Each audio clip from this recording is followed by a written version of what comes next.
might be Black Friday, but there is no discounting this matchup. It's one of the best non-conference rivalries in all of college sports. Tonight, the Boston College Eagles have made the trip to South Bend to take on the Notre Dame Fighting Irish.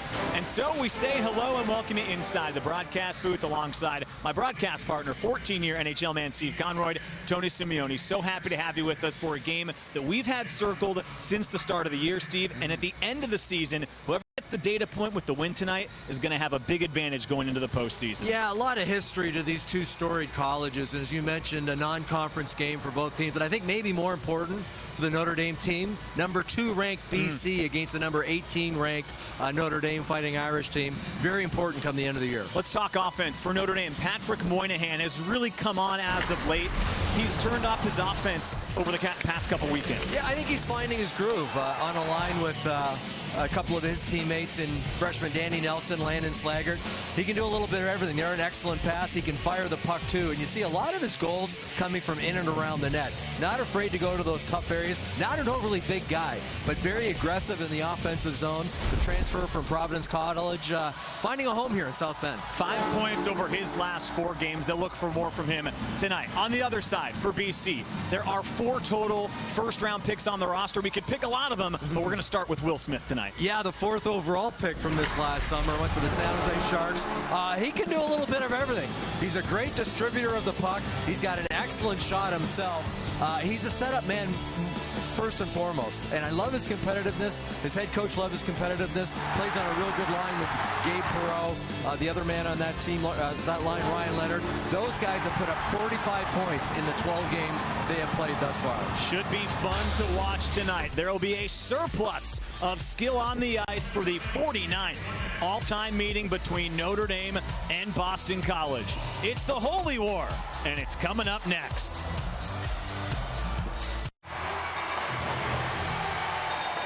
Almost set to start the 49th Holy War between Notre Dame and Boston College. There's a look at Ryan Bischel. Has played all but 40 minutes in net this year for Notre Dame. 3rd in the country in saves and save percentage. On the other side, he's going up against a freshman. Jacob Fowler turns 19 years old today.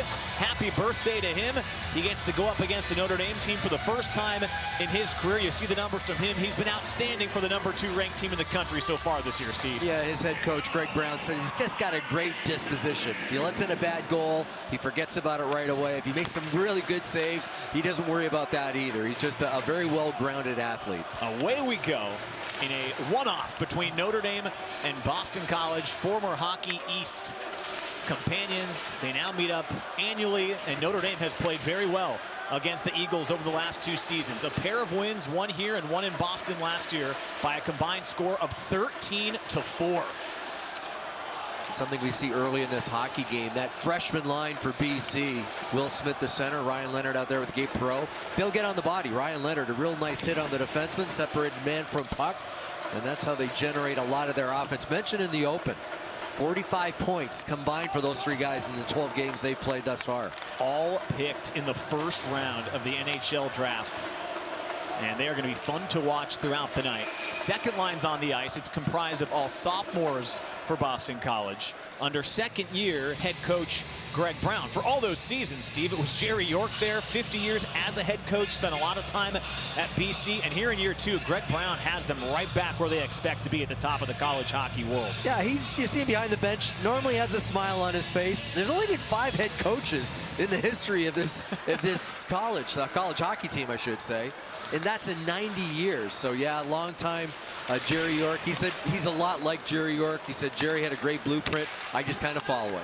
Over 1,100 career wins for Jerry York, who retired a couple years back. And, of course, 3 titles in success in every other year from 2008, 2010, and 2012. And now Greg Brown, who played at Boston College, coaches his former team, and he's got them loaded up this year with all those top picks. There's a ton of NHL talent below the first line as well, Steve. Haven't even mentioned Cutter Gauthier, who we're excited to watch tonight as well. He's another first-rounder from a couple years back. Yeah, Cutter Gauthier, 11 goals in the 12 games he's played thus far, and you see all those first-round picks on the roster. And I asked him about that. I said, is it tough having 14 NHL picks on your roster because you've got to give up the ice time? And he said, Normally it would be, but I've got a team that it's more about the Eagles than it is about themselves. And he said that goes a long, long way. Everyone's cheering for each other, and not too many squabbles when it comes to ice time. They've done great so far this year. 9-2-1 to begin the season. Also 4-1-1 away from home. This is a good test for them coming out to South Bend, trying to avenge a loss 2 years ago here by a final of 8-2. Puck comes out towards the blue line, and the Eagles go to work. Sent down low for Will Vogt, freshman forward, sends it out to the line again. This is Aaron Manetian. Long-range shot on Bishel, who gloves it easily, and he'll stop play. A couple of minutes in gives us a chance to talk about the other head coach on Notre Dame's side. And look at that, Jeff Jackson. And with a win tonight, wouldn't that be sweet, Steve? He could get to 400 in his now 19 years in South Bend. You know, we asked him about that a couple of days ago, Tony. He was not aware of it. He said yes. It's more about my staff, though, than it is about me. And I've come to expect nothing less from Jeff Jackson. It's never about him. It's always about those around him. He went as far as to mention his training staff, Kevin Ricks, head trainer, and also their strength coach, Tony Rolensky. So he said he got a great staff, of course, along with Andy Slaggert, Paul Pooley, Brock Sheehan, the new guy behind the bench. They've done an excellent job thus far in the season. And you're right, he was quick to defer all the credit as the puck is loose in the slot. Long-range shot from Lucas Gustafson didn't get through, and ricochets towards the corner. You'll also notice tonight Notre Dame not in their traditional home whites as the puck is loose once more and shot just wide. They've got the Eagles wearing white and the Irish wearing a rare combination of the blue sweaters with the gold pants for this rivalry game. I kind of like it. I do. It looked like a throwback, not just jersey, but especially the hockey pants. The gold, the first time I've seen them, and it looks really sharp. Drew Bavaro had it for a moment, then Carter Slaggert tried to send it back to him. It's intercepted, and the Eagles settle it behind their own net. Charlie Letty will send it through center, and now it's chipped into the Irish zone. Zach Pluzinski back for it for Notre Dame. Leads the team in block shots this year with 30 already.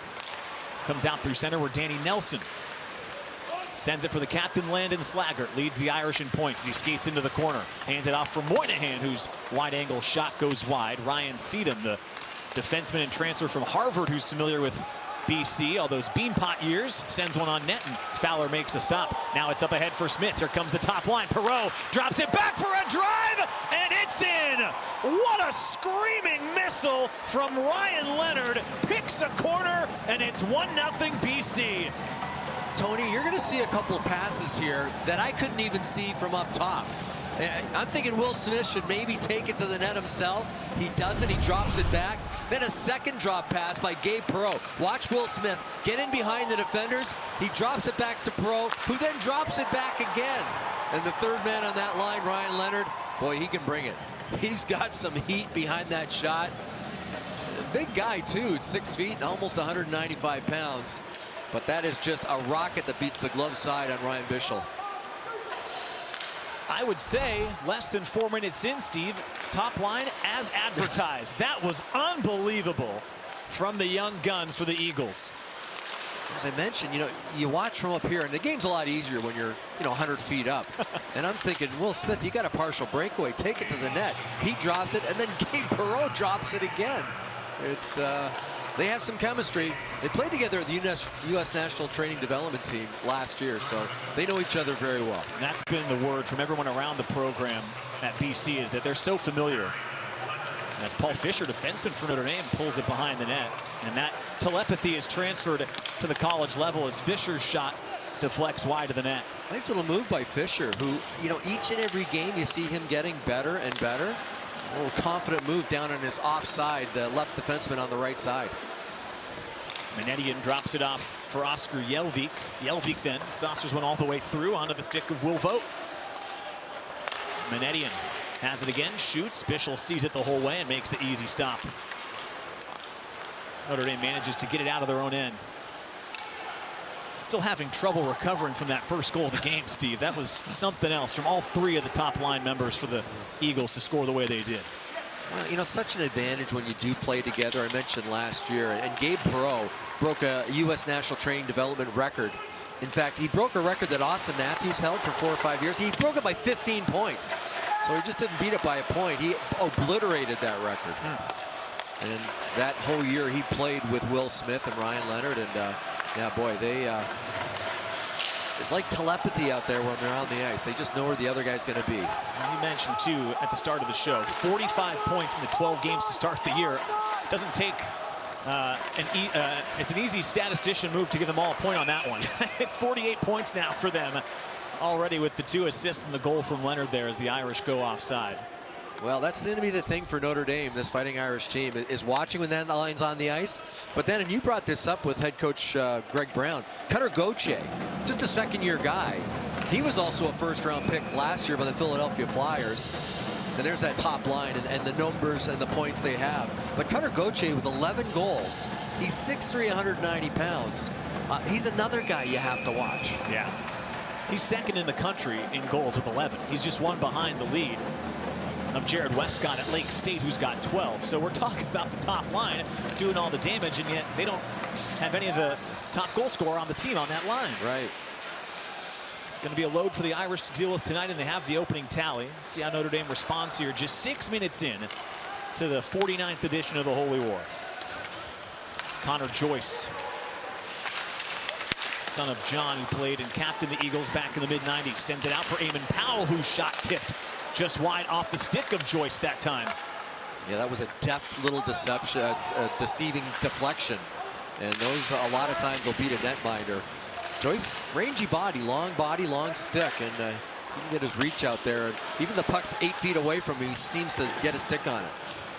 Puck driven off the wall, up and out to center ice, and Eagles have to tag up. Big hit that time. Good work by Tyler Carpenter to lay the wood on the goal scorer Leonard, and the Irish send it into the Eagle zone before they change personnel. Now Landon Slaggert working on the puck, able to poke it away from Menedian, and he tracks it down on the corner. Good work by the Irish captain to gain it back, and now Moynihan holds it in at the line for a moment before Leonard intercepts and lofts it the length of the ice. Been impressed early in this game with the way that Boston College breaks pucks out, whether it's the defenseman making good passes. The wingers are real responsible along the boards. That time Leonard just got it, hoisted it up ice, trying to hit Perreault. But they've spent very little time inside their own blue line. Here comes Danny Nelson for Notre Dame. Second-round pick last year from the New York Islanders. Goes to work with Slaggert along the wall as Perreault has it, settles it, and once again finds a way out for Menedian. So those little plays, I mean, sometimes it looked like there's no option there, and I thought Gabe Perreault might run into a bit of a brick wall, but he just slowed things down, found somebody jumping in on the play, and sometimes a dangerous pass to the middle, but these guys always seem to be in the right position, and another easy breakout. Drew Bavaro tried to carry out of his own end, and it's turned over. Wrong guy to give it to. Gauthier sends it towards the middle for a shot that time by Gasso. Kicked out by Bischel to keep it at a 1-0 advantage. Now Bavaro into the offensive end for Cole Knuble, whose shot tipped just wide. Trevor Janicki tries to turn around. Second whack at the puck as it's loose towards the line for Sedum. Now a one-timer for Janicki. Rings around all the way back into the Irish end. Maybe their best opportunity thus far. Kind of a broken play. The one-timer by Trevor Janicki, unfortunately, put it about 6 inches over the crossbar. Janicki, one of the Irish more skilled scorers, has not scored in his last 4 games after putting together a 3-goal in his previous 4-game stretch. Janicki, one of those guys, and yeah, they rely on him to score goals, but he's just so good along the boards, winning those puck battles, those 50-50 pucks. And that's certainly what you need. We talked about that one-timer, and one of the few times that Boston gets running around in their own zone, but maybe put it a little wide. I thought it was over the crossbar. It looks like it was right of that right post. But Trevor Janicki, that's what you want. You're inside that dot. That's what you want. Shots on net. Fortunately, it's a defender standing in front of him, so he just pushed it a little bit wide. Just 3 goals so far this year for Janicki. Scored 15 a couple seasons ago, and then it went down to 8 last year. As Vogt carries it into the offensive end, drops it off for a wide-angle shot that Bischel saves off the stick of Colby Ambrosio, one of the seniors on this very young Boston College team. It's the youngest team in all of college hockey. And Ambrosio is one of the veterans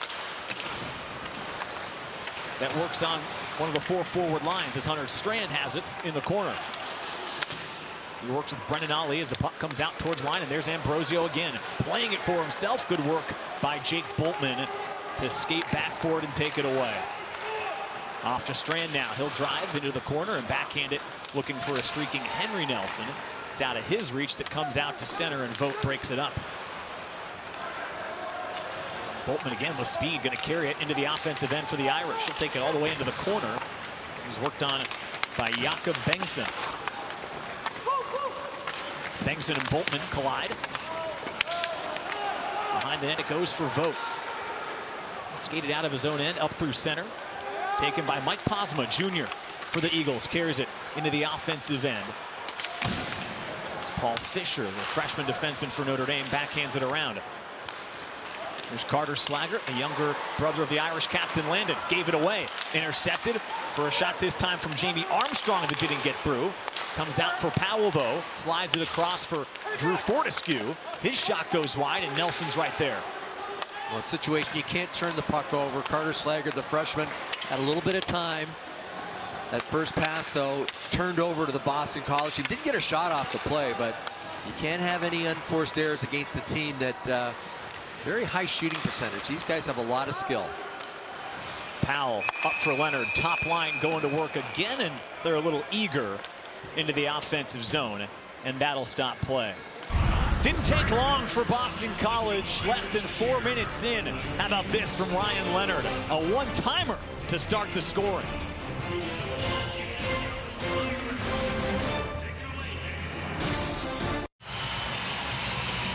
Midway point of the opening period here in South Bend. Tony Simeone with Steve Conrad on this Black Friday Holy War matchup. 49th all-time meeting between Notre Dame and BC. Top line's out there. Here's Leonard right away off the face-off. Goodness, rips it wide. But the pressure's on once more from this top Eagle unit that scored a goal less than 4 minutes in. Leonard's not afraid to shoot the puck, and he's got a great shot, too. He's now got a point in 11 of the first 13 games they've played this year. He has been instant offense, 8th overall pick in the 2023 draft as Perreault carries it into the offensive end. He too is working on a point streak of 11 as Hunter Strand intercepts it from him. Here comes Strand. He'll carry towards the slot, shoot, and it's an easy glove save for Jacob Fowler. You know what, though? That's the right play by Strand. I thought it was going to be a 2-on-1, but a real good job by Boston College in getting back. That was Gabe Perreault, who's not normally known for his skating, but watch 34. Take the right man. He takes away Ali. Strand has to shoot it. And Jacob Fowler making it look easy with that glove stop. Haven't had to talk about Fowler much yet. He's seen 5 shots and stopped them all. USHL goaltender of the year from a season ago. He stepped right into this net in BC. He's played every single minute so far this year for the Eagles. You can see why. I mean, he's got the size. He's 6'2". He's got the disposition. Oh, nice chance out front there. Wow, Gauthier from about 3 feet out almost made it a 2-0 game in front of Bischel, who was able to make the stop. I mean, he looks like an NHL player, just a sophomore, but he's 6'3", right about 190 pounds. And never used to be a centerman. Last year at the his last year USNTDP, Logan Cooley moved from center to the World Junior team. Let's watch this. Puck ricochets towards the corner where Jelvik can send it out to the line and gets it right back from Bengtsson. Now here's Gauthier, fires one. Bischel sees it, able to shrug it off, and it deflects behind where Patrick Moynihan can now find a way out of his own end. His feet is knocked up high in the air, and now it does come out to center ice. Just getting back to Gauthier really quick. Logan Cooley was on the National Training Development Team, went to the World Juniors. Gauthier ends up playing center. He was a winger, moved to center, and he thrived, and they've kept him there ever since. Eagles on the move again. Jack Malone, the graduate student, transfer from Cornell, couldn't get a clean shot off, and now Boltman can hold it behind his net. Gauthier, as you mentioned, looks like an NHLer. Again, first-round pick of a year ago. Whenever he does make the move to the next level, he's going to be fun to watch. Well, this is how much Philadelphia wanted him. He was ranked number 9 by, U.S. Central Scouting. Make that Central Scouting. They picked him 5th overall a couple of years ago, so they realized what he was, what he had, and he's going to be a good one. Leads the country in shots, 5.5 per game as Cole Knuble sends it for Janicki, and he rings the left post. post. Now it's back out the other way. Ambrosio on the move is tracked down by Michael Mastrodomenico to fend off a breakout. Great defense there for Mastrodomenico. First of all, his speed, but then using his stick to shut down Ambrosio. Well, that's solid defense. Notre Dame an inch from tying the score with the shot from Janicki, and then the Eagles were on the move, and now a penalty will stop play. Looks like it's going against Boston College. Joyce heading towards the penalty box. Let's listen for the call. BC penalty number 27, 2 minutes elbowing. Elbowing the call. Trevor Janicki with an excellent opportunity, rings one off the post, down the other end. Mastrodomenico. Fantastic defense. And now we'll see the first power play of this hockey game. Something BC's been very good at this year, Steve, on both penalty units. They're in the top 10. 9th best power play, 4th best penalty kill in the country as the Irish go to work with their first power play of the night. They have seen the power play improve this year, up to around 20% coming in, but they send the puck into the neutral zone and have to retreat. So many new faces on this power play. They're getting some chemistry, though, and that's why they're starting to click of late. Through Bavaro, just tried that shot, goes too high, gets it back and sends it for Danny Nelson. First power play for either team tonight. And the Irish go to work in the offensive end. Bavaro sends it across, waiting for a one-timer, doesn't want to pump it, instead skates wide and shot it. Just didn't miss by much. Slaggert working through the slot, sends it for Nelson. Down low it goes. Moynihan pivots, shoots. Save made. Fowler. Rebound try. Maybe got a piece of the post. Got his glove on it, and it's cleared towards the line. Not out. Bavaro holds it in. Knuble on his way in. Shoots. Deflects wide. Slaggert's got the puck. Out it comes for Nelson. Oh, and he snapped his stick. Slaggert on the second chance. Wouldn't go. And Moynihan holds it again. Couple of really big saves by Jacob Fowler. You picked up the first one off the glove. That last one just kicked out the right toe. Bavaro holds again. Tired penalty killers out there for the Eagles as Bavaro winds up the one-timer. Fowler with the save, and more importantly, is able to stop it and freeze play. That is 4 stops by Jacob Fowler on this penalty kill. That was prior to the penalty off the post. And then just a few seconds ago, I like this play by Moynihan. Bring it to the front of the net yourself. Try to go upstairs. The stop by Fowler. There's the hand coming up and getting a piece of it. Well, that's a phenomenal stop.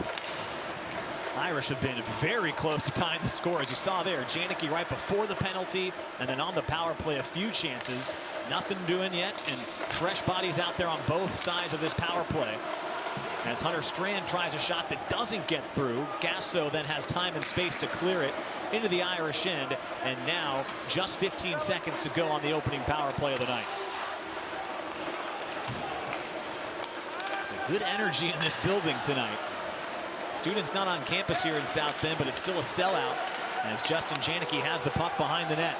Final seconds of the power play as Janicki drops it off for Ryan Seedham. He'll shoot looking for a deflection. Had Maddox Fleming in front, but Fowler's able to see it and stop play. Take another look at those last 2 saves by Fowler on the penalty kill. And your best penalty killer has to be your goalie. Tries the poke check, and watch the glove right there. That puck was heading up just under the crossbar. But the second effort from Fowler, you see he's a freshman, but he was drafted in this last draft by the Montreal Canadiens in the 3rd round. Montreal has a way of drafting some pretty good netminders. They have a habit of picking up good goaltenders. As you saw, he already has 12 saves tonight. He's averaging just under 32 per game over his last 7. As this shot deflects in on Fowler, quickly gets the glove on it and draw a whistle. He gave up 4 goals on the first 10 shots against UConn in their series a week ago, and they came back to win that game in overtime 5-4. He did a great job, stopped the next 19, kept them in it. Everyone you talk to around the program, he's a real steadying presence. And then from in net, he just turned 19 today, Steve. Yeah. He's a young guy. That belies his age, and Greg Brown talked about it. He said it's this disposition, the fact that he settles us down back there. You see it early in this hockey game. At one point, I hit the shots at 8-2. Right now, 8-2 in favor of BC. Shots 13-8 in favor of the Fighting Irish. So a couple things. Fowler's playing really well. but maybe the Fighting Irish getting a little bit of momentum off of that power play. Seems like they kicked it into high gear after the goal from Leonard as Will Smith drops it off for Perot. Here goes the top line. Leonard again, and right on cue. The freshman line strikes again. It's Leonard with his second of the game. Boy, you've got to be aware when these guys are on the ice, because 9 times out of 10, it's going to be the trailer who scores the goal. It's not the lead rush, the lead guy up ice. Now, Will Smith throws it back, Gabe Perot throws it back, and it's Ryan Leonard cleaning up the change there. And there's plenty of Fighting Irish back. The coverage was there. You just got to be right in his hip pocket, though. You cannot give Ryan Leonard an inch. He will exploit it, and he did there. That's 2 goals inside of 16 minutes for Ryan Leonard. Now a 7-game point streak for Leonard. He's got 6 goals in the last 7 games. And he has really impressed here in the opening period for the Eagles. And as you mentioned, Steve, as Knuble has the puck here, it looked like Notre Dame had gained all the momentum. And the Eagles have stolen it right back. Well, a couple things. That's a big goal, but it also shows you goaltending. And goaltending keeps you in a hockey game. You weather the storm, and then you grab that momentum right back. And although the crowd was in it about a minute ago, a little quieter right now.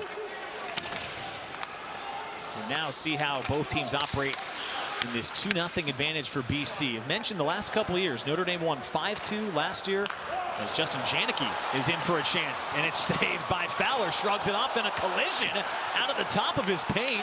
Janicki slow to get up as Seedham comes down for the puck for Notre Dame. Looks like he was upended a little bit by Gustafson. Maybe got a stick into his legs. No call on the play. Here's Jack Malone. He drops it off. Vogt's shot gets it on Bischel, and then he will freeze play with 2:50 left in the opening period. Let's take another look at that. Justin Janicki heading to the net. Oh, yeah, it was after the shot.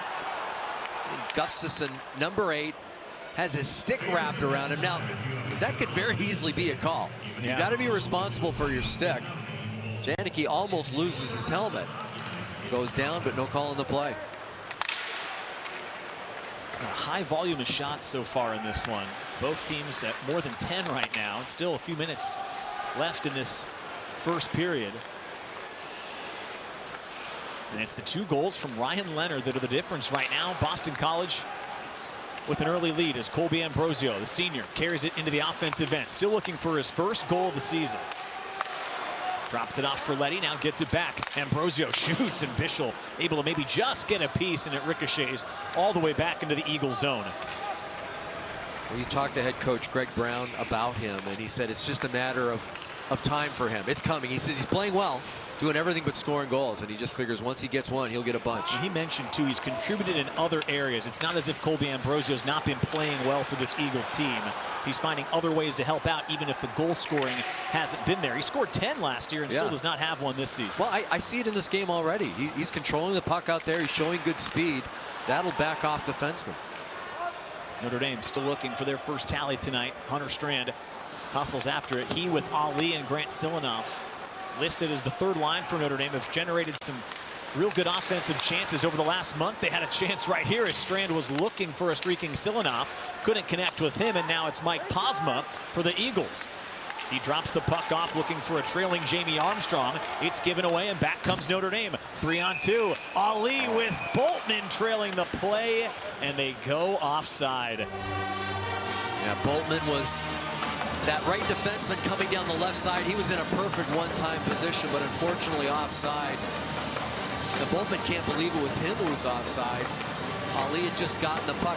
And going back to that point about, you're just talking about the 3rd line out there with Ali, Hunter Strand, Grant Silanoff. Head coach Jeff Jackson says, you know, a lot of nights they've really been our 2nd line. They provide an awful lot of offense. They drive the play. They bring energy. He says they've been a pleasant surprise so far this year. Eagles with the puck in the offensive end. Approaching the final minute of period number 1. 1 minute remaining in the first period. Drew Fortescue, 3rd-round pick of the Rangers in the most recent draft. Had a goal this past weekend against the Huskies of UConn as Trevor Janicki skates back for it for the Irish, looking to send one ahead for a streaking Bavaro. Gauthier got a piece of it to break it up through the neutral zone, and the Irish have to retreat in their own end.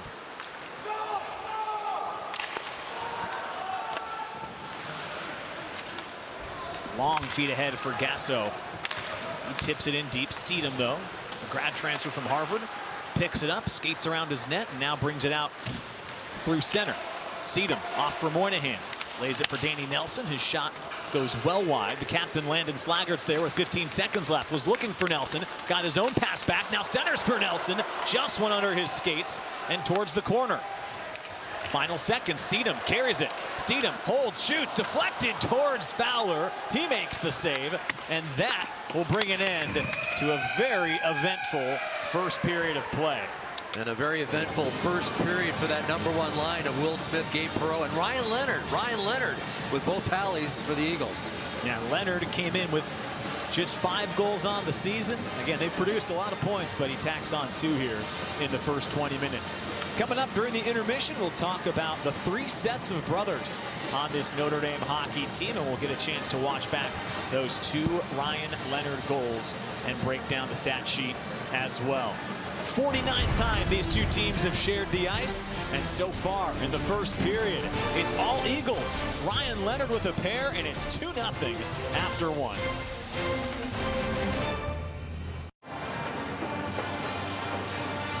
2-0 is the score after 20 minutes of play between Notre Dame and Boston College. It's the Eagles with the early lead here on Black Friday at the Compton Family Ice Arena. Tony Simeone alongside Steve Conroy. Happy that you're with us, spending your Black Friday with us. Steve, we talked a lot about the top line for BC coming in. I would say 20 minutes in, they certainly lived up to the hype. They really did, and they've got a little bit of everything on that line. They've got some size, they've got some speed, they've got hockey smarts. Gabe Perreault, you'll see it in these highlights, 2 passes that not many guys can make. He can make them.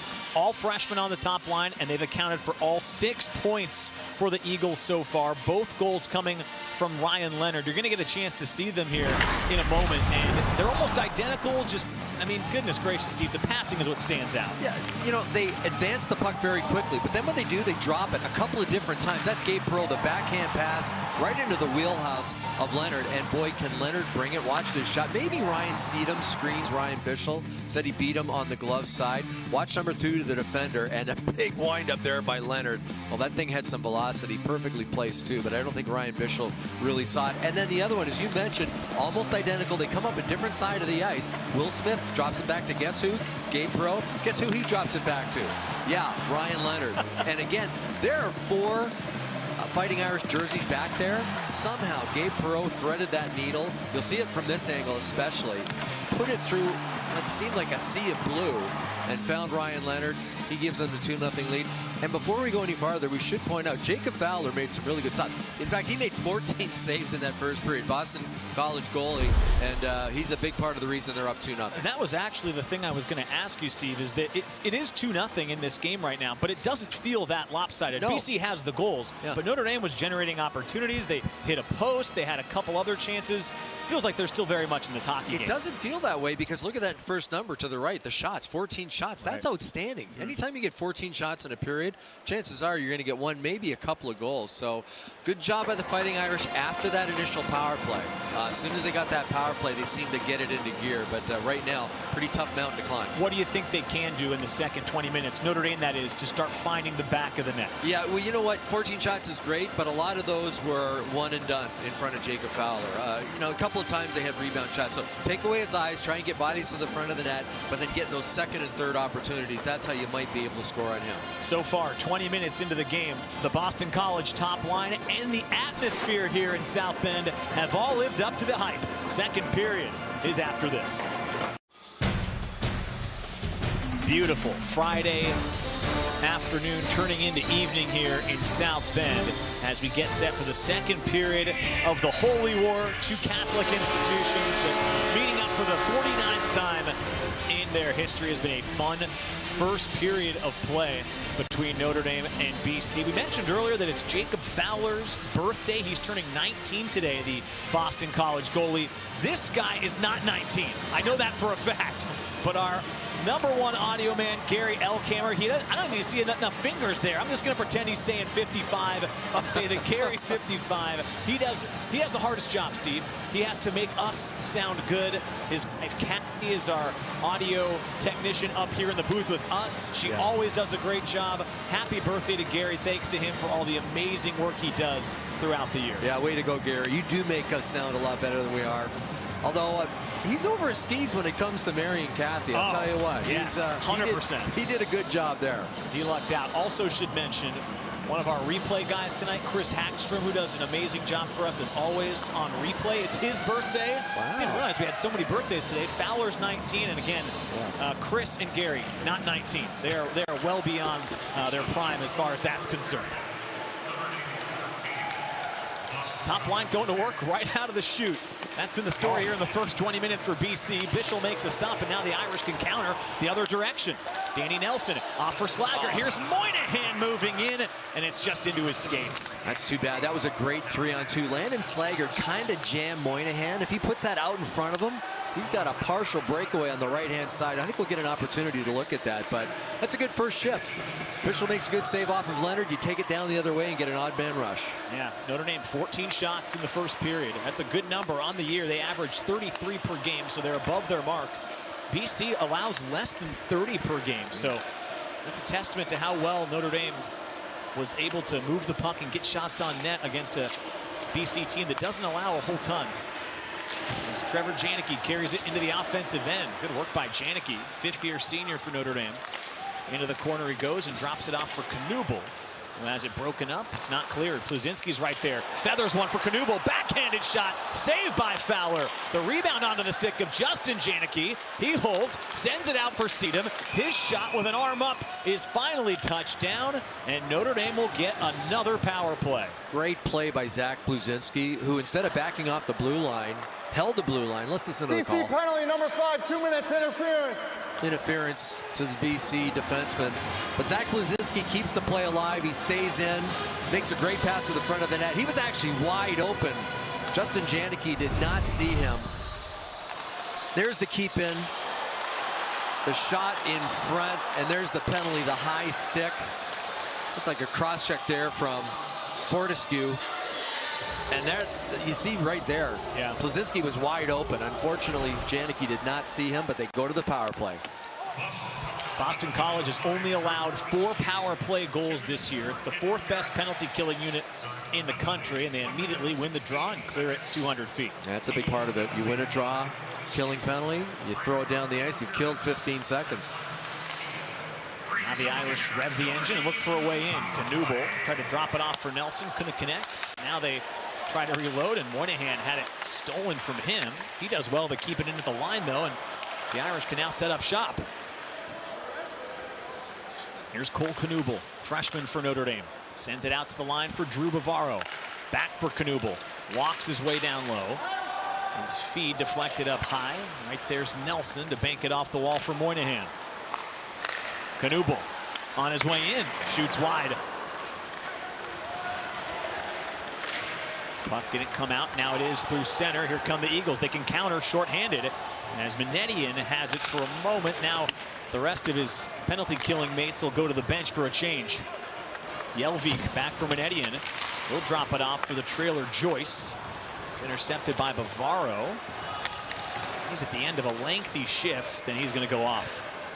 Yeah, just 40 seconds left in the second part of this power play. The second unit comes out. Like Cole Knuble, the first time he touched the puck, had an opportunity to shoot. You know, he's always deferring, and I'd like to see him be a little greedier out there. Just take it to the hoop yourself. Just 1 goal so far for Knuble this year. Was an empty netter a couple weeks back as Janicki, Justin, sends it for Trevor. Now it comes all the way around the horn for Strand. Sedum straight away off for Maddox Fleming, looking to shoot for a deflection that time. Ricocheted towards the corner, swept out to the line, off of Sedum's stick, and it does trickle to the neutral zone. And the Irish have to tag up with the final seconds coming off the power play. And it's 2 for 2 on successful kills, and right out of the box, Fortescue sees the puck hit his stick. Fortuitous bounce for Fortescue. Unfortunately, he didn't have any help coming up the ice, so the play was killed just inside the blue line. Now Grant Silanoff for Notre Dame. Takes it behind the net. Good work that time by Charlie Letty to send him back in the opposite direction, and then this feed comes all the way back where Ryan Bischel, the Irish goaltender, will play it in his own end. Here's Tyler Carpenter. Scored a couple of goals against the Eagles last year. That was on Black Friday 2022 as he almost had another one tonight. 2 goals and 1 assist in that game. He's provided an offensive punch here at home this year for the Irish. He's got 3 on the season. As it comes around for Master Domenico. Sends it for the slot that time, looking for Ali. Deflects out to center ice. Now Gauthier chasing Boltman, takes it back, drops it off. Trouble brewing, and Bischel comes to the top of his paint to make the save. The second try for Gauthier is stopped as well. Big stop on Jack Malone. And again, Boston using that play where it's not the guy up ice who's taking the shot. He's throwing it back to the trailer. Jack Malone absolutely stepped into that one, and Ryan Bischel, great save off of his left shoulder.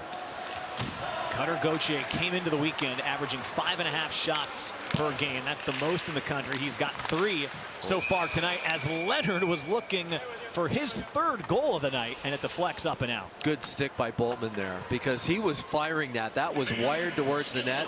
Boltman comes over with that long reach, the big stick, and deflects it up into the stands. Notre Dame had an opportunity a little earlier. In behind the net, Fowler sets it up for the opposition. Silanoff, who throws it up front. And there's that play by Carpenter. Just not quite in his wheelhouse. Didn't get the shot he wanted. It looks like it got deflected right at the last second. Now Moynihan for Notre Dame with speed. Played the first 4 years of his career at Providence. Played 8 games against the Eagles, has never scored a goal against them, as this one's tipped maybe off the stick of Slager in on Fowler, and he has to make the stop. Tony, that's great rebound control because Slager, I think, did deflect it, but he and Nelson were in behind all the defenders. So if that puck comes off the body of Fowler, both of those guys there to try and put it in. And there's the man you were talking about, Moynihan, who we talked about in the open. He's finding a groove. He's really settling into South Bend. Of course, you mentioned spending his previous 4 years at Providence. Yeah, 40 career goals now. None against the Eagles, though. Does have 3 goals in his last 4 games coming in. Took him a while to get going, but we saw him a couple weeks ago against Ohio State. Steve, grab a couple. Then, as you pointed out in the broadcast open, had that impressive finish against the Gophers in their weekend series last weekend. He does look much more comfortable here in month 2 with Notre Dame. Sometimes happens. You come to a new program. It's not just the guys you have to get used to. It could have been an interference there call there on Moynihan. And that leads to a chance for Fortescue, and he makes them pay. 3-0 Eagles. Another freshman lights the lamp for BC. Well, this kid is a real good skater. He's as smooth as silk. He's got that long stick. He's got the long reach. His head's up the whole way. I saw Moynihan get upended. It was kind of a pick play on Moynihan. Maybe the players just kind of ran into each other on accident. Watch the left side of the screen, 18, and he's going to run right into Ambrosio. Goes down. That allows Fortescue to walk in all by himself. Moynihan should be on Fortescue. He's not because he was down on the ice. That's a great shot by Fortescue. But he had all sorts of time and space because of that hit right there. Does not get called. I saw Landon Slager talking to both referees afterwards. Jeff Jackson wasn't happy either. No. He was working the refs during that, and I think for good reason. Upon review, Steve, I mean, and the fact that it leads to a goal is what makes him unhappy as well. But that looked like a pretty clear-cut interference call. Yeah, you do a lot of basketball. That's a classic pick. Yeah. But, you know, Moynihan wasn't looking. And Ambrosio knew exactly where he was, and he was trying to run a little interference, and it looked like he did. Moynihan goes down, and now there it is. Well, he actually turned around right at the last second, but still very easily could have been called. Look at all the room now that Fortescue has. Time and space, and a real good shot there. And that gives them the 3-0 lead. It's the 3rd goal of the season for Fortescue. Last year with the development program, only registered 1 goal. He's got 3 on the season. Picked up 1 last week against UConn. It's another freshman doing some work for the youngest team in hockey. As now Jamie Armstrong has a chance. His shot just goes over the bar. This game suddenly hanging by a thread right now for Notre Dame. Something you notice from Boston College is their speed, and they really back the defense off. And when you can back the defense off, you create some room kind of in the middle, and that's how they've scored a lot of their goals, you know, bumping it back. That time, yeah, Fortescue had a wide open lane because somebody had fallen down, but they create space for themselves with their speed, with their passing, and their passing has been pinpoint. There's a lot of young guys on this team. They've scored all the goals tonight, have the freshmen, but there were plenty of players on this team a year ago that lost 5-2 at home, and still plenty of guys that were on the team a couple of years back when they lost 8-2 in this building, Steve. I'm sure there's an extra sense of revenge on their mind. Nobody's won more than 2 in a row in this series in nearly 20 years, so they didn't want to let Notre Dame snap that trend, and so far in the first period, plus it's looked like they've had a chip on their shoulder tonight. Well, you give up 13 goals in 2 games, it tends to get your attention, and that's what it's done with this Boston College team. Now, as you mentioned, only just a few guys, a handful of guys played in both of those games, but still, Greg Brown, in our talk with him, he realizes how well coached a team Notre Dame is, how solid they are structurally, but they have brought their A game. So far, Notre Dame's had the only 2 power plays. BC's killed them both, and Notre Dame's been on the wrong end of 3 goals against. Now a chance. Gauthier sends it up for Jelvik. He's in on Bischel. Here's Jelvik. Oh, and Boltman gets him from behind, then runs into Bischel, and the net is off his moorings, and a penalty upcoming. Well, Jelvik holding his right shoulder. That did not look good. It looks like he is heading straight to the players' dressing room. Let's hope he's okay. Jelvik, I noticed him in that first period. Real good speed. There you see Boltman. Now, this is kind of a hockey play. Jelvik's taking it to the net. Boltman's just trying to play the body. And they do. They both end up heading into the net. And that's why Boltman disagrees with the call. Notre Dame number 6, 2-minute minor check from behind. 8, Notre Dame, 10-minute misconduct. Oh. Well. So checking from behind on Boltman. Justin Janicki somehow picks up a 10-minute misconduct. There's Boltman heading back hard. Oh, I guess he did push him from behind. Yeah, you know, I thought they came shoulder to shoulder, but look at the right shoulder. Oh, just hits the net all by itself. Jelvik protecting the puck there, gets bumped. You hate to see that happen, and Jelvik had such a good first period. We saw his speed out there. We saw his speed on that play. And Boston College to their first power play. You know, keep an eye to see if Jelvik comes back on the bench. You hope to see him. As you said, on that review or that replay, it was clear to see where the contact was made with that right shoulder on the post. First Eagle power play. Quick shot that time by Perreault. Bischel made the save, and now it's cleared. Well, that set play where Perreault just kind of bumps back a little bit in the slot area. He gets the puck, shoots it real quickly right into the midsection, though, of Ryan Bischel.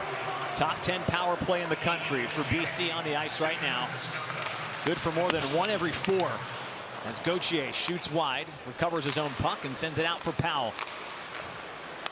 A chance to bust this one open, already with a 3-0 lead. Eagles hunting for a 4th. One-timer on its way from Smith. Goes wide and all the way out. Where those guys move the puck really well. 3 freshmen out there, we've talked about it. Now Cutter Gauthier gets an opportunity. They go with 4 forwards. He looks pretty effective out there. And now Leonard's down. Another penalty coming up. Oh my goodness, he's slow to get up at center ice. He can't get off the ice. And Notre Dame will touch it down. Ryan Leonard is at center ice. He has not been able to make it to the bench. Well, slashing is the call. And it's Seedham heading to the penalty box, the former Harvard defenseman. Notre Dame penalty number 2, 2-minute slashing. It's a full box now, and now Leonard's going off the ice too. He's going all the way back to the locker room as well, and I don't think the BC bench is happy about any of this right now. No, they are not. Let's look at the bottom of the screen. I did not see it happen. Bottom of the screen, right there across the back of the leg, maybe the back of the knee. He goes down. Now, Ryan Leonard tried to get up a couple of different times. But Greg Brown doesn't get upset very often. So this is exceptional for him to actually stand up on the bench and be yelling at the referee. I think he's got good reason there. That was way behind the play. I mean, they didn't like the first one. That was at least a play on the puck, a bang-bang play. That one was way behind the play. Both are just 2-minute minors. We still haven't gotten clarification on what resulted in the misconduct for Janicki, but it's 5-on-3 now for the Eagles for a minute as Gautier's shot is deflected by Nelson and cleared out to center. Real good block there by Nelson. And we know Gauthier can shoot the puck. He really sacrificed the body there. Up ahead for Smith. Still some time, 5-on-3. Smith pulls and drags across, and there's the fourth. Beautiful feed onto the stick of Gabe Perreault, and he buries it. 4-point nights for Perreault and Smith. Leonard obviously in the players' dressing room right now. Watch the patience here from Will Smith, and this is what makes him an elite player. He changes his mind as he's passing it. Watch. He'll hang on to it. He's going to pass it there, changes his mind there, changes it again, and then finds a wide open Gabe Perreault, who now has a goal to go along with, I believe, 3 assists. I could be wrong there. We'll have to double check the numbers, but that's just a fantastic play to Gabe Perreault. He and Smith and Leonard have been all over this scoreboard for the Eagles, and that's as pretty a 5-on-3 goals as you'll ever see. For now, it's a goal and 2 assists for Perreault, 3 assists for Smith on the night. The 2 goals for Leonard, who's back in the dressing room still. And now a full minute remaining on a 5-on-4. This one has gotten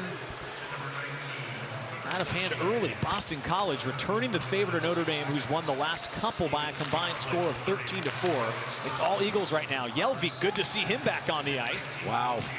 He fires a shot and it's saved. You know, I didn't want to say it. I thought it was maybe a collarbone. I've seen guys break their collarbones like that. Great to see him back. Yeah, Jelvik with time in the offensive end. Still a half minute to go on this 5-on-4. Out it comes for Jelvik. Head up, shoots, saved, swept out to center. That's what young bones will do for you, Tony. If it was me or you, we'd be see ya. Locked up for 6 weeks. Mike Posma into the offensive end. Wow, navigates all kinds of traffic. Recovers the puck in the corner, then was looking for Joyce. Chipped out towards the line. Manetian holds it in. Across for Gustafson. His shot saved by Bischel. Penalties expired. Manetian still has it, though. Backdoor it goes. Turnaround shot that time from Posma wouldn't go. And it's out to center ice, and the 2 teams are back to 5-on-5.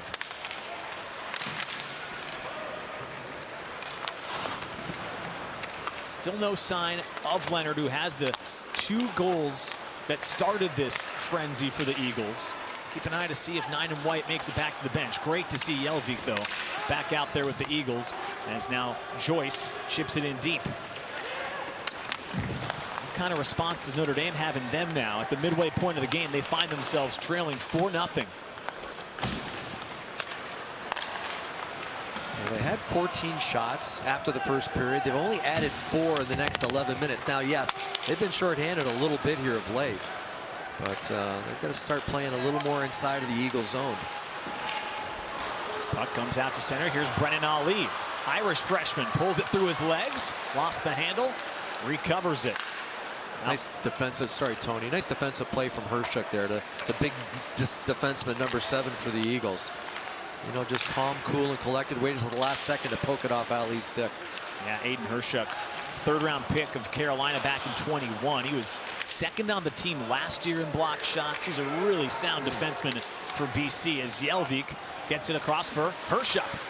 He drops it off, looking for Gauthier. He's got the puck. Across it goes. Extra pass in front is a beauty, and it's Jelvik on the doorstep. What a feed in front. BC is firing on all cylinders. They're feeling it right now, aren't they? And it was Hershuk who gave it to Jelvik, who was wide open. Again, I thought maybe the Eagles were overpassing it. Boy, was I wrong. And a good job by Hershuk to jump up on the play. Remember, he killed the play earlier. He gets it going. He circles the net. Jelvik will get it. And will make that Hershuk gets it. Spots Jelvik on the far side. And that is just a tic-tac-toe play. Jelvik, a wide open cage. 5-0 Boston College. I gotta be honest, it is hard to keep up with some of the passing, Steve. I'm trying here to get everyone's name identified, and the puck is moving, as you said, tic-tac-toe, before you can even notice the first pass. It's unbelievable, the feeds we've seen to set up these goals. Tony, we've seen some good teams this year, you know, whether it was Boston University, a host of others. I've never seen a team pass as well, and here goes another one. Oh my goodness, here they come again. Smith with a shot, and it's Bischel with the save. That was Perot to Smith, but a 100-foot pass right on the tape. Clear-cut breakaway. But getting back to my point, I've never seen a team pass the puck as well as this BC Boston College Eagle team. Well, how about this, Steve? 9 assists on 5 goals. Yeah. So their secondary is on all but 1 goal so far tonight. Right. Unbelievable performance so far here by the Eagles, 33 minutes into the game. Certainly shell-shocked this crowd. Again, when it was 2-0 after 1, of course the goals were impressive, but it did not seem like it was a lopsided affair. Notre Dame was right there with them, and then that 3rd goal seemed to really kind of shift the tenor of the game in favor of BC. They have not looked back since.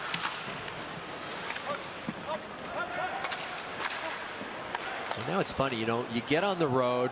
I had Thanksgiving dinner yesterday, this team. We're talking about Boston College. And some of the parents are out here. They made the trip to South Bend. But you're feeling it right now, and you're playing with confidence. Here's Trevor Janicki. Can he answer? Oh, and Fowler with the glove save. Everything going Boston College's direction right now. On both sides of the ice, they have a big-time edge. 5 Eagle goals, 3 in the second, the most recent from Oscar Jelvik. They're up big. Talked plenty about BC tonight for good reason. They lead 5-0.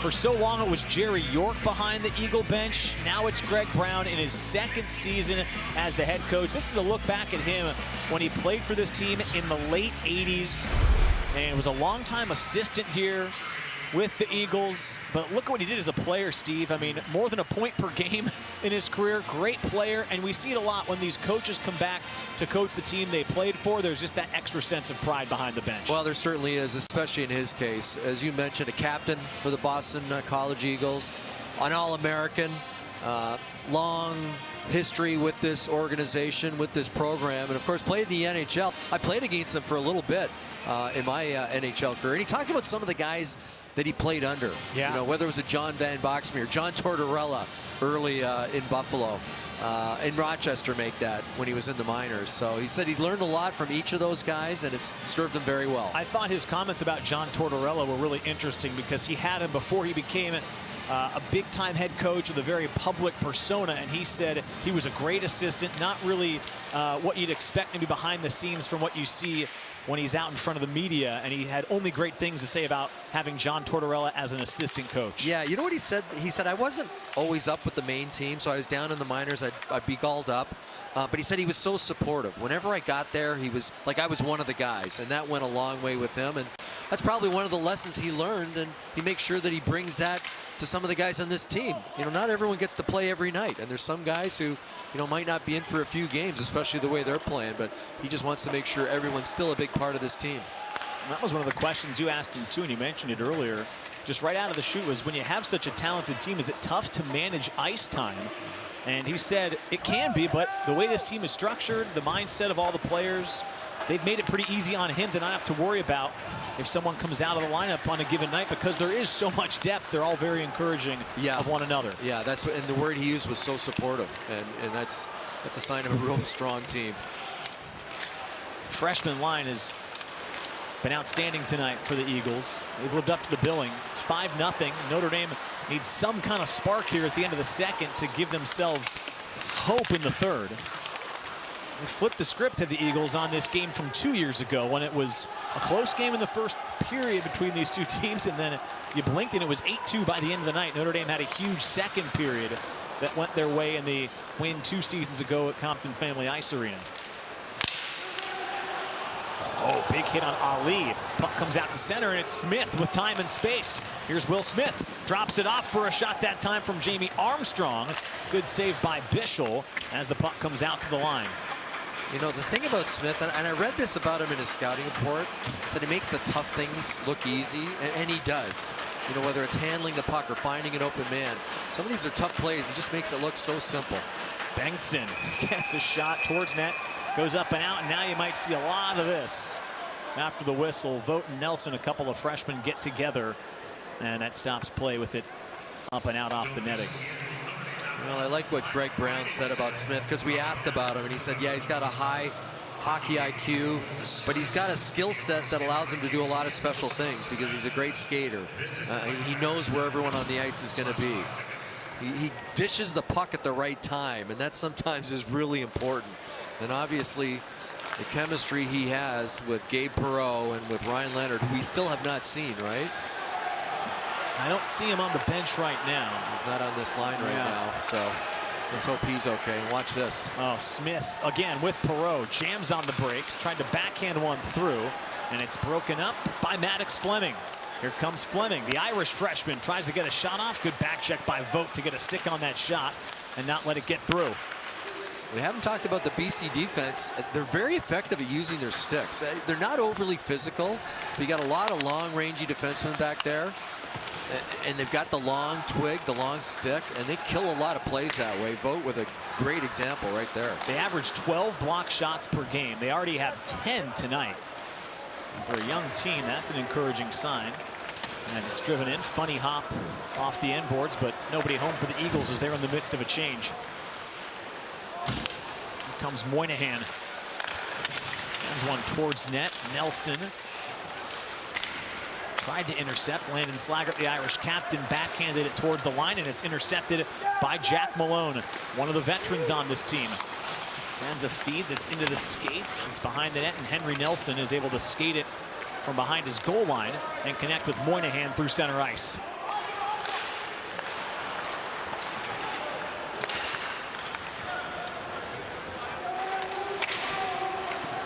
.240 left in the second period as Michael Mastrodomenico for Notre Dame backhands it in deep. Eamon Powell with pressure bearing down on him, skips it off the wall. It's intercepted and brought right back out to center.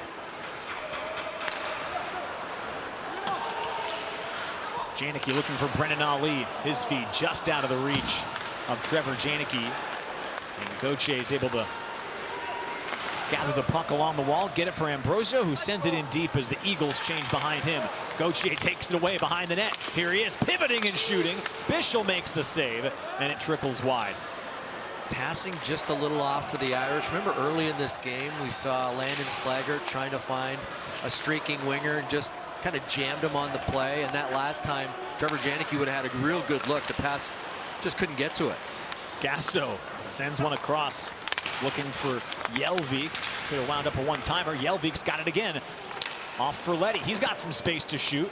Didn't get through, but he gets his own deflected shot and recovers the puck. Back for Gauthier. Working along the blue line, being harassed by Paul Fisher. He gets it back. Puck in the skates. They continue to keep the pressure on here in the offensive zone. Another lengthy shift for the Eagles. Hershuk looking for a deflection that time from Gasso. Just missed his stick. And now an arm comes up for a penalty. Yeah, Boston had the puck, so it should be going against them. Listen to the call. Okay, I was taking it. 24 Notre Dame on sportsmanlike conduct. BC penalty on number 21, 2 minutes slashing. 4-on-4. Oh. Well, Jelvik, who was run into the post earlier in this period, gets a slashing call. Drew Bavaro, he wasn't the guy who ran him into the post, but he got an unsportsmanlike misconduct penalty. It's the second misconduct to go against Notre Dame. Or at least I guess this is unsportsmanlike, maybe not a misconduct. They got Janicki before 10 minutes for a misconduct. He had to sit, he just came out. Oh, so it's just a 2 minute. Yeah, just you're a right. 2 minute. Not a misconduct. But it's unsportsmanlike conduct that goes against Bavaro, and it opens up the ice 4-on-4. Off the face-off, Bischel has to come out and sprawl to make the save. Perreault was bearing down with a chance for the 6th Eagle goal of the night. Well, I got to see Gabe Perreault a lot, playing his minor hockey in Chicago and Chicago Mission. Here's a look at that play by Bavaro. He didn't get a penalty. Well, maybe he did get the penalty for that, but Jelvik came back with a slash of his own. That's why they're both those guys serving 2 minutes. Getting back to Perreault, though, got an opportunity to watch him quite a bit. And of course, his dad, Yannick Perreault, longtime NHL great, excellent in the faceoff circle. But I remember reading a scouting report on Gabe Perreault. It said he might be the smartest guy in the draft. Oh, wow. And he was ranked to go 19th, 20th overall. He went, I believe it was 26th by the New York Rangers. Yeah. So they got him, I think, as a steal.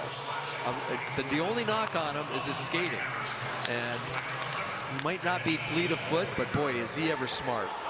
He came in, talked about all the freshmen, second in the country in points by a freshman behind Macklin Celebrini, who we saw earlier this year, plays at BU for the Terriers. He went 23rd to the Rangers, by the way, and I think was ranked to go 20th overall. So he slid in the draft, but I think a real good pickup by the Rangers. And again, he's one of 3 freshman first-rounders on this top line. He is, to your point, the lowest drafted member of that unit, and he's 23rd overall, and he's got the puck right here with the final seconds winding down, but the clock expires. It was 2-0 after 1, Steve, and the Eagles laid it on even thicker here in the second. Well, that was, I don't want to say a master class, but that was a pretty strong period from Boston. Just their puck control, their puck possession, their passing really stood out for me. Impressive stuff from BC through the first 40 minutes. During the intermission here in South Bend, have a chance to see what Notre Dame fights for, and then look back at those 3 impressive second period goals from the Eagles. 2 periods in the books tonight, and so far it's all BC. The young guns have come to play. It's 5-0 after 2. Eagles in control.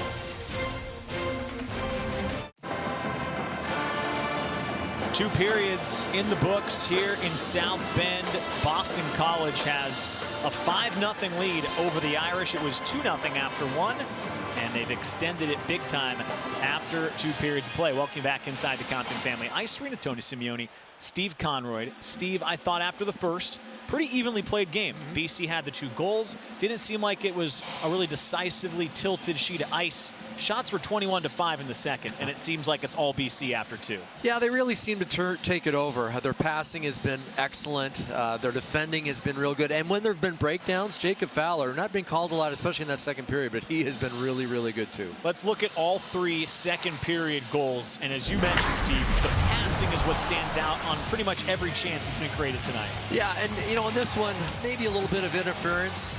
Moynihan goes down. Fortescue gets the puck right down Broadway. He's wide open. He's got time and space. He also has a pretty good screen set in front of the goaltender. Ryan Bischel, I don't think, saw that. That really opened the floodgates for this BC team. Watch how they advance the puck. 100 feet up the ice. Then it's Will Smith. Holding, faking.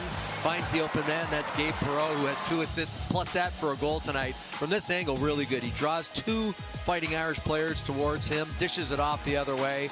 That's a perfect pass from Will Smith. That made it 4-0, and then that insult to injury.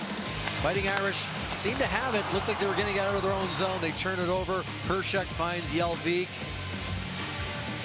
That was a good job, too, by Cutter Gauthier to get it over to Hershuk. But Jelvik, who was injured earlier in this period, comes back, scores a goal. That makes it 5-0.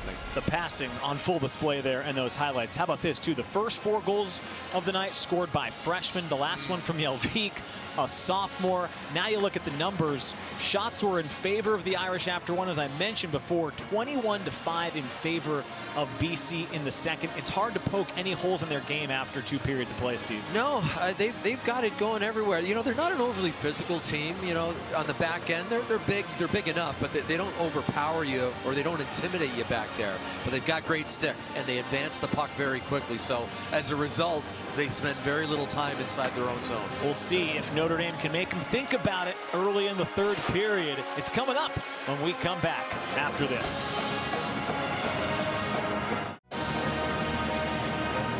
Lights are out here at the Compton Family Ice Arena as they get set for the 3rd and final period of play.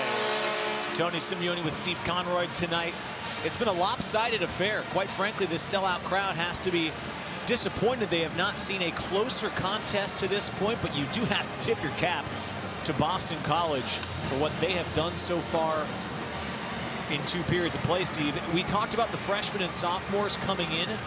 they have a ton of credibility and pedigree with all the draft picks on this roster. They have exceeded the hype in my eyes. They have produced nearly all the points tonight for the Eagles. Yeah, and there's a look at what they've done tonight. Gabe Perreault, 3 points.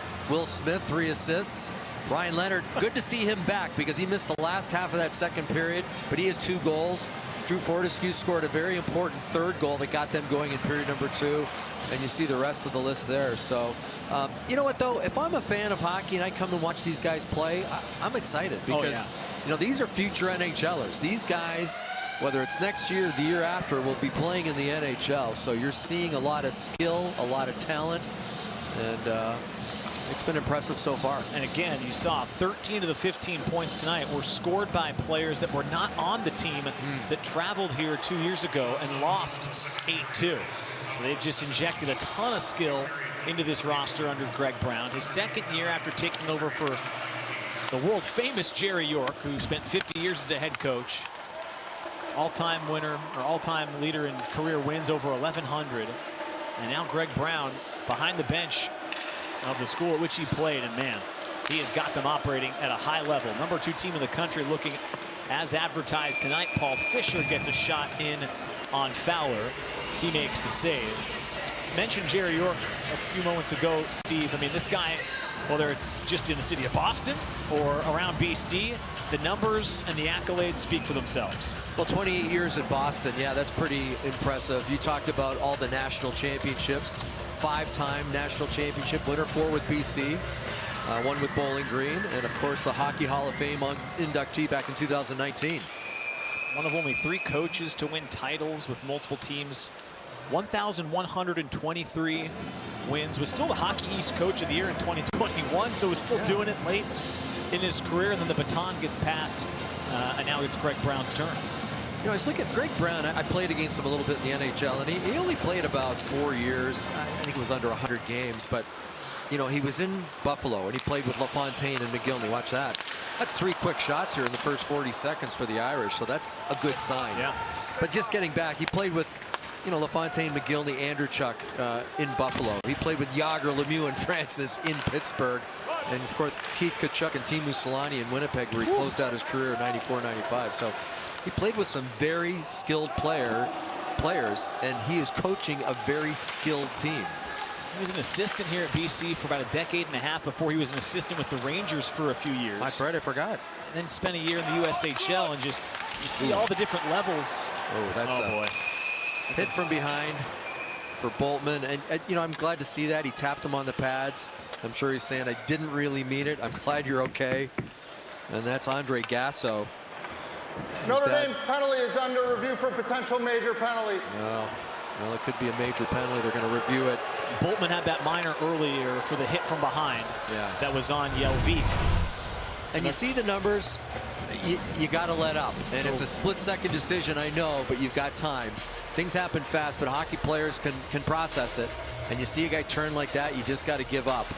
You got to let up, not give up. Just let up on the hit. Andre Gasso seems to be okay, but and I don't know if we can look at it again, but Boltman, after they were down for a bit and he saw Gasso get up, he tapped him on the pad. Yeah. So, you know, not that it makes it right, but I think he was glad that he was okay. And I mentioned Gasso, his dad, Jim Gasso, played in the Buffalo Sabres organization. Gasso was born down in Garden Grove, California. Another California player, Tony, playing with the LA Junior Kings. How about Gauthier? He's a Scottsdale, Arizona guy. Just seeing more and more players come from out west. Well, these teams that, we get a quick decision here. Notre Dame penalty number 6, 2 minutes boarding. Just 2 minutes boarding. So I think the fact that Gasso seems to be okay, that probably had something to do with this too. But they wanted to review it. They did. Quick review, which I'm glad for. And we're back to playing hockey. Notre Dame down a man. Again, Jelvik and Leonard both had to go to the dressing room after they took hits that resulted in penalties in the second period. They're both back on the ice, which is good to see. Gasso, I thought I saw him on the bench. I think he is on the bench.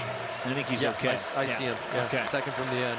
So good to see all the Eagles in good shape as Perreault takes it behind the net. Power play back out there for BC now. So far tonight, they've got a pair of power play goals. One came 5-on-3 as this one's driven by Gauthier. Ricochets into the corner. That was a John Daly windup. I mean, he was tickling the rafters here at the Compton Family Ice Arena. Heavy shot. You heard it just pound off the pads of Ryan Bischel. Been a few shots tonight that would register high on the radar gun if we had it set up behind the net. First goal from Leonard is still ringing. Puck in the corner. Trevor Janicki sweeps it down the ice. It's been a good penalty kill for Notre Dame this year. They're 8th in the country. They were right around 88% coming into tonight, but a couple of Eagle power play goals will tick that number down a few pegs. Yeah, one was 5-on-3, and those are always tough to defend. But when you get a team that moves a puck like this, and we talked to Greg Brown, and you asked him specifically about the special teams. He said sometimes our power play isn't scoring, and it's been real good. Other nights it's not so good, and we're getting goals. So it just depends on the situation.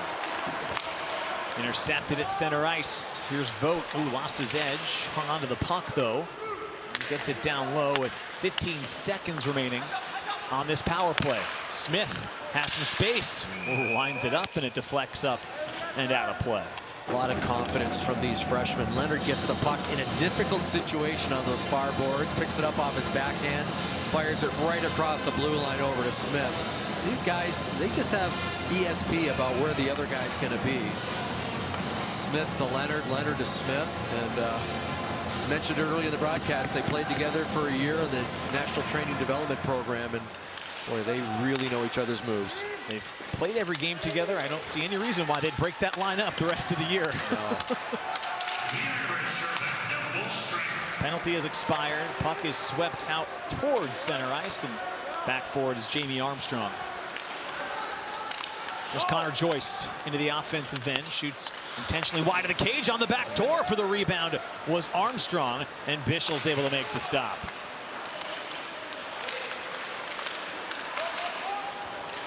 Armstrong's got it again. Out to the blue line. Held in. The shot doesn't get all the way through that time from Benson. Now Gustafson will send it in deep. It's been 5 goals allowed tonight for Ryan Bischel. The other team that came into this building and scored 5 on him was also from Boston. Terriers did the same thing as Gauthier fires one that ricochets all the way around and comes back into their own end. Boy, I can't really think of any that I'd blame him on either. I mean, you know, we've seen some screens, we've seen some howitzers from 30 feet out. I mean, I don't think he had a chance on any of those 5. There's a guy coming into this game and only giving up 12 goals. Oh, look at that. Oh my goodness, another brilliant pass. Jelvik to Gasso. The sophomores tickle the twine. Jelvik looking like Gabe Perreault there. That behind the net pass might have been on the backhand too, right to Gasso. Good to see Gasso was injured earlier in this period. The penalty by Boltman.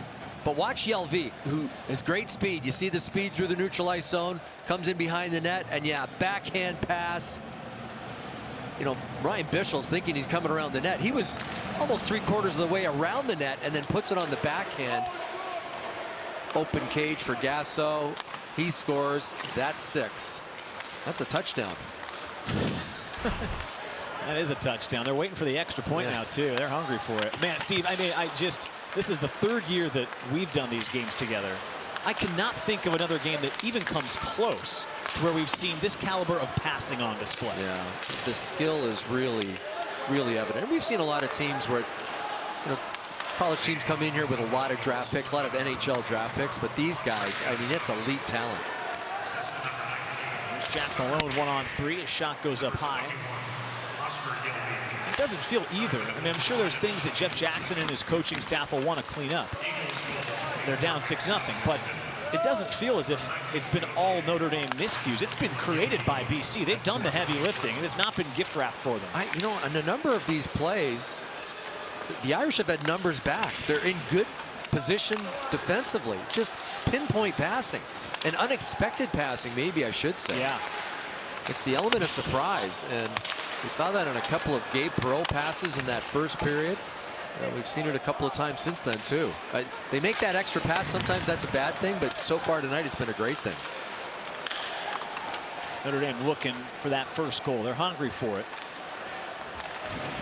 Brennan Ali takes a big shove along the wall. Janicki just skates by. Drops it off to Cole Knuble.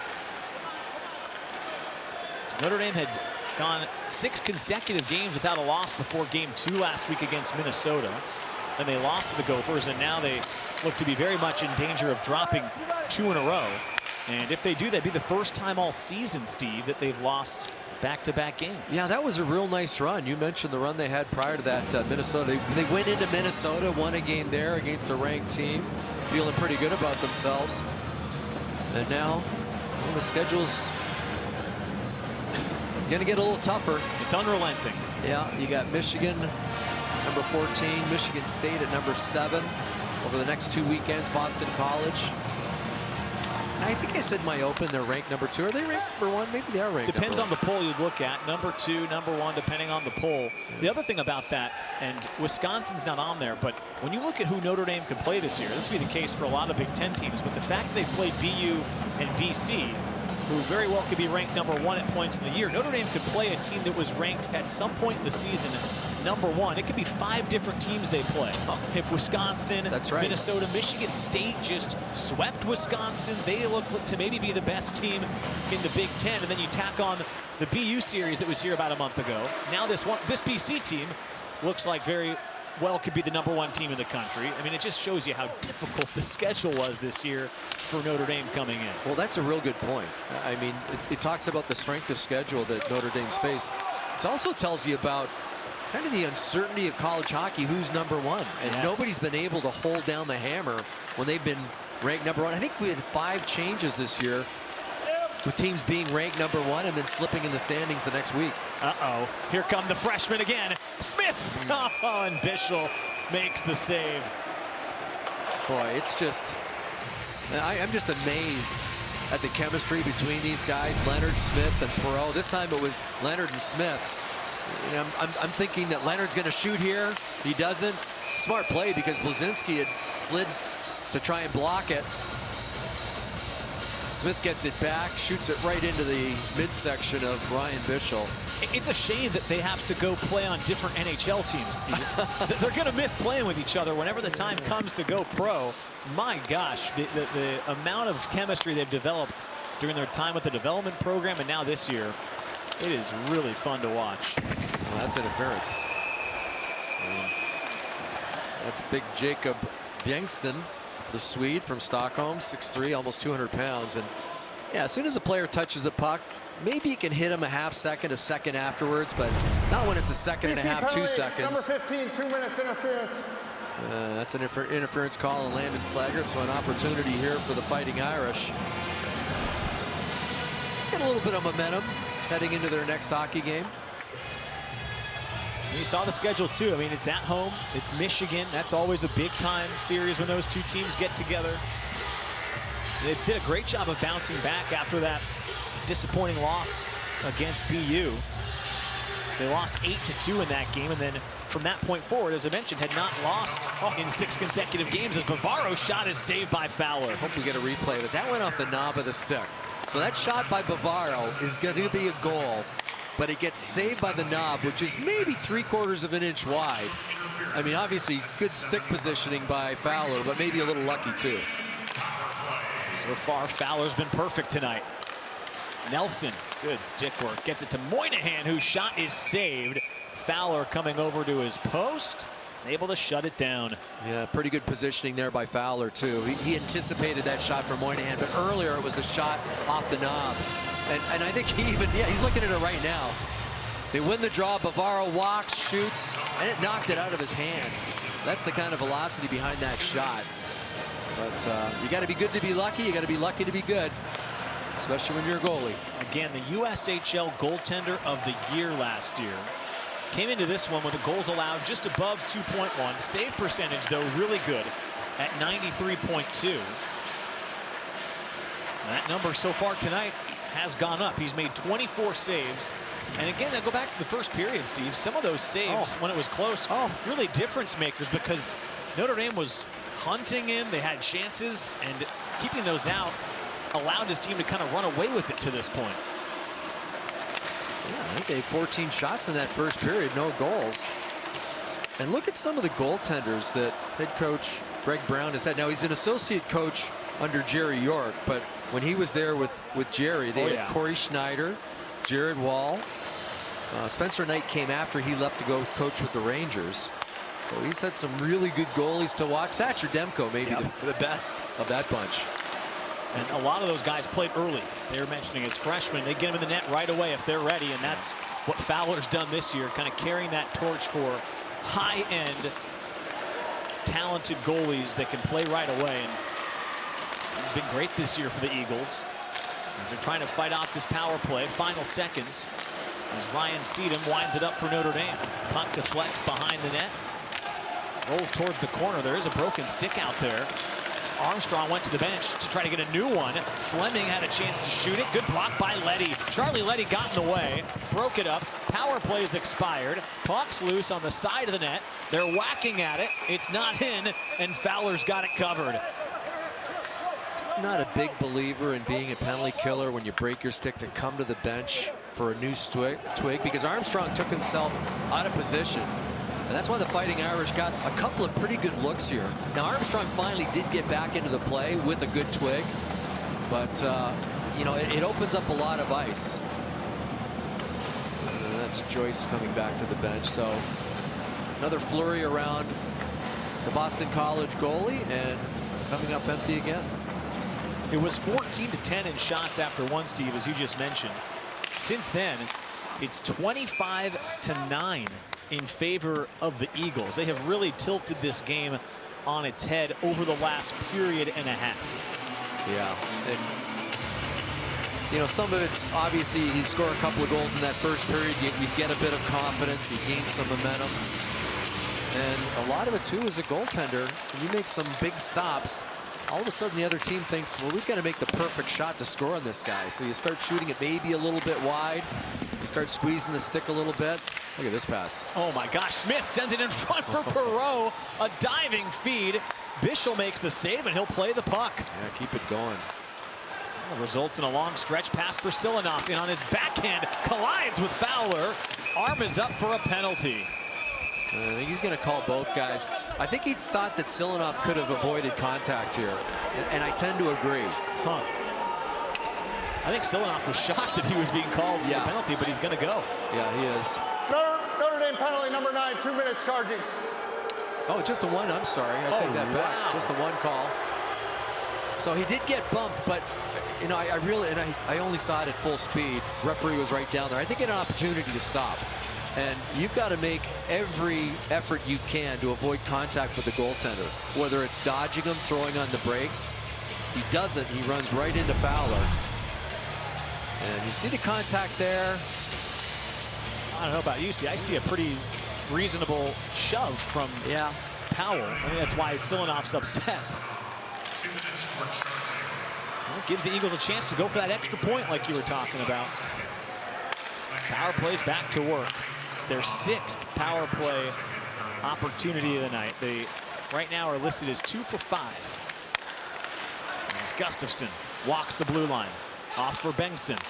Down low it goes. Ambrosio centering feed, didn't get through.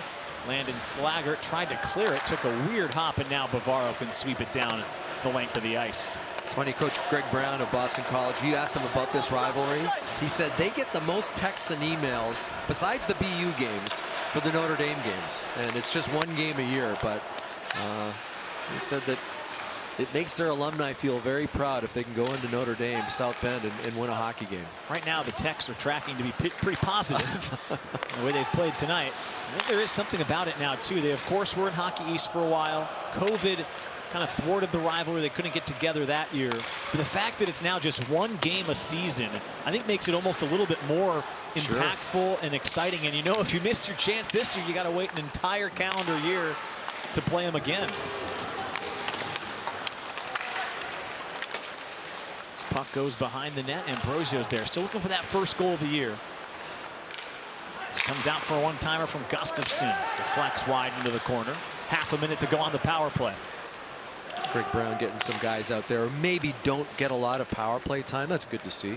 Well, again, they've got a game in a couple of days on Sunday at 1 o'clock against Harvard. It's at least back in their hometown. Just be a bus ride to Harvard, but the benefit, obviously, beyond just winning this game, winning it the way they are, Steve, they can save some of these legs for the quick turnaround. They'll have to fly back tonight and then just one day to get ready for a Harvard team on Sunday at 1 o'clock. Oh. Wow, Gauthier looking for number 7. Bischel makes the save. He's got an NHL shot already. The sophomore, number 19. You know, the big body we've talked about, but he just puts that puck into position. It's really going to jump off his stick. And that was a great snapshot. He came in leading the country in shots per game at 5.5. He had 22 shots in his last 3 games. How about this? That's about 7 a game? Yeah. He's got 7 tonight. There you go. Unbelievable. You know, they track shots. They don't track missed shots. So if you miss the net or if you hit the post, it's not considered a shot. You miss the net, it's not considered a shot. I mean, he's probably getting 10, 12 attempts a game.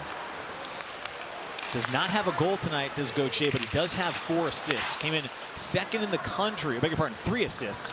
Was second in the country in goals, coming in with 11. It's impacted the game with his passing tonight. As the clock's approaching 7 minutes to go in this third period, it's been all Eagles tonight. Now all that's left to see is if they can finish off the last 7 minutes and keep the sheet clean for their netminder.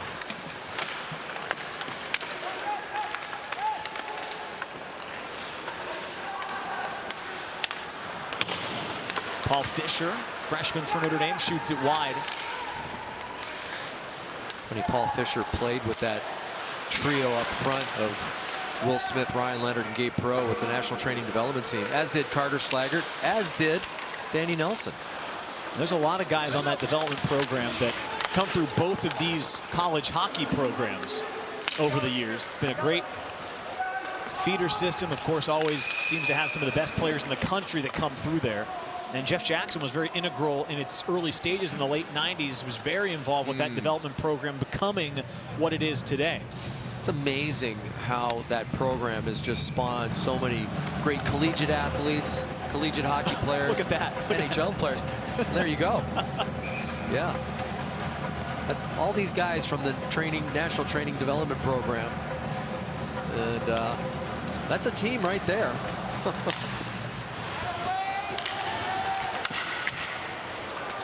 39 total players have come to Notre Dame over the years from that program under Jeff Jackson.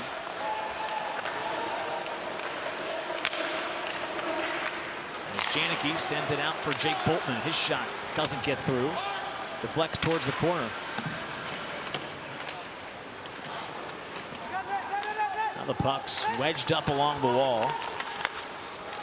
It's not out yet. Now it is chipped to center ice.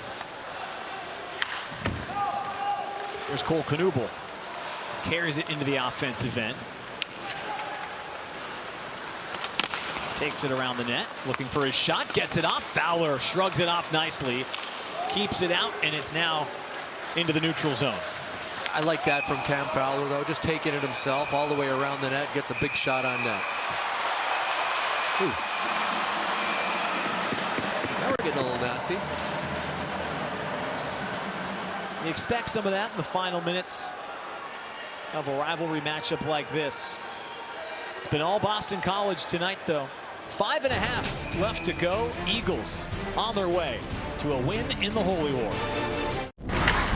We've talked a lot tonight about the freshman goal scorers for the Eagles, Steve, but Jacob Fowler, freshman netminder, has been fantastic as well. Yeah, early in this hockey game, when it was still kind of up for grabs, he kept his team in it. He made some big stops. You know, quiet feet. That's just great athleticism, throwing up that left glove right at the last second. Not a lot of rebounds coming off his body. And I think he reads the game really well. Anticipates where the shot might be coming from, where the shot is. And as you typically see most goaltenders, 90% of the time down in that butterfly position.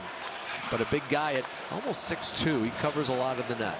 Did not give up a goal in his last outing against UConn. They won 3-0 in that one. Also did not give up a goal in the third period or overtime of the game prior to that. So he's gone over 120 minutes without giving up a goal.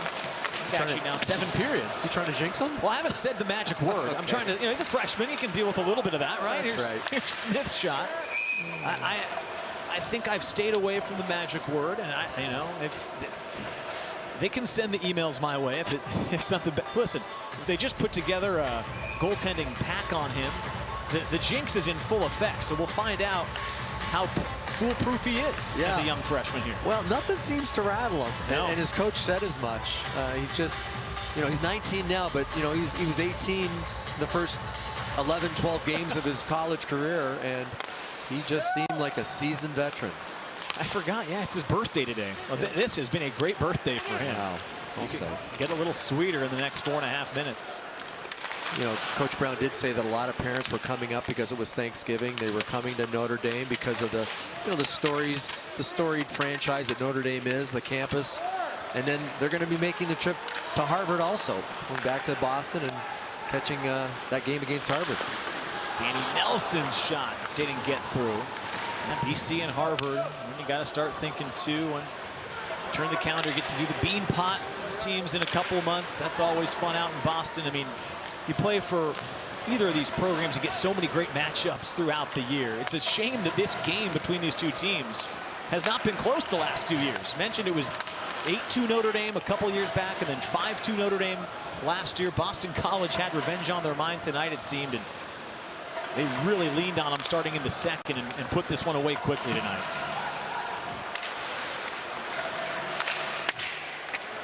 A little lift of the stick there by Oscar Jelvik, and we've called his name a number of times tonight. This kid's a player, not overly big, but boy, he's a heady player. Drafted by the Boston Bruins back in 21 in the 5th round.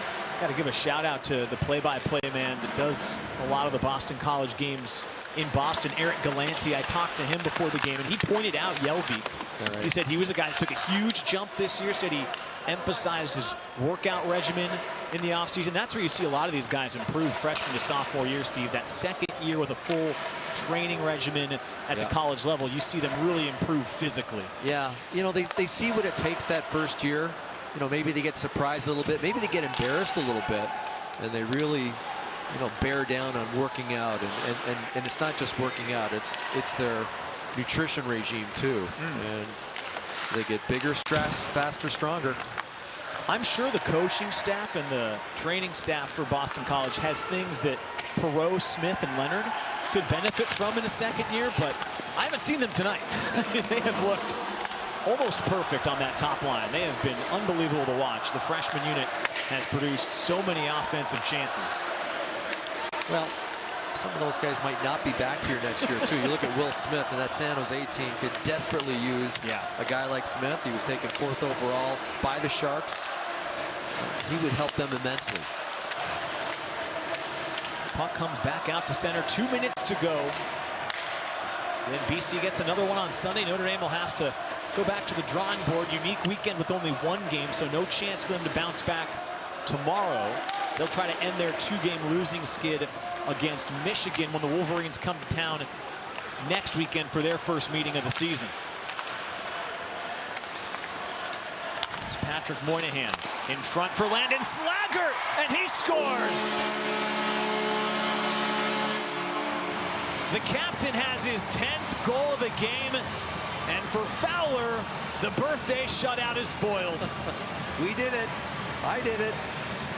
I talked about the shutout. They're going to win this hockey game, but Landon Slaggert, I think he scored maybe 5 goals like that this year, just hanging around the blue paint. Real nice pass out front by Moynihan. I think surprised a lot of people that he could get the puck to Landon Slaggert. The captain puts it home. He makes it a 6-1 hockey game. Maybe something for the Irish to use to build on towards that Michigan series. Feel for Fowler a little bit. 19th birthday, chance to pick up back-to-back shutouts. He still goes over 120 consecutive minutes without giving up a goal, and I think just continues to give Eagles fans reasons for optimism as they charge through this season. They know they've got a guy in net that can take them the distance. Yeah, I don't think he's going to mind. The fact they win this hockey game. 15 2-minute tripping. Thanks the big defenseman takes a tripping penalty on Landon Slaggert, so it will finish with a power play for the Fighting Irish. But you know, he's the kind of guy who it's all about the team. It's not so much about individual records. And that shows you that, yes, he was born in Florida, Florida native. It's one of the cooler helmets I've seen this year, Steve. That little Florida license plate on the back. Melbourne, Florida, to be exact. Very neat. And again, tonight he saved 29 to 30. He's going to see the save percentage likely go in the right direction. Came in at .932 as Sedum doesn't connect on the shot.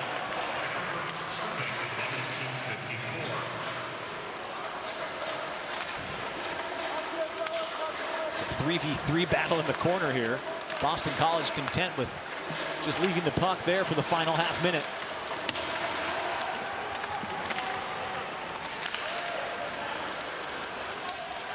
Puck doesn't come out. Now it is through center ice. Armstrong clears it in deep. Maybe one last chance for the Irish here, but the story tonight, all Eagles, their freshman talent in particular, in net and across the forward lines, is what steals the headlines.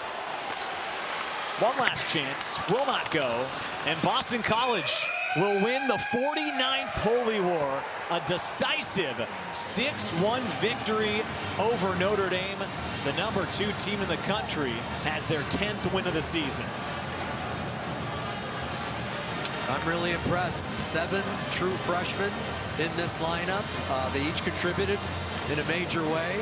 Maybe the best team we've seen so far this year. Greg Brown and his coaching staff, they've got a real good shot at being #1, not only after this week, but at the end of the year.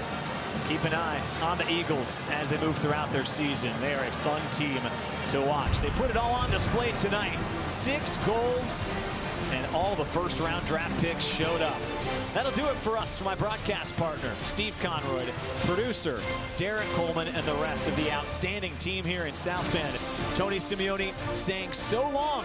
We'll talk to you next week for Notre Dame against Michigan.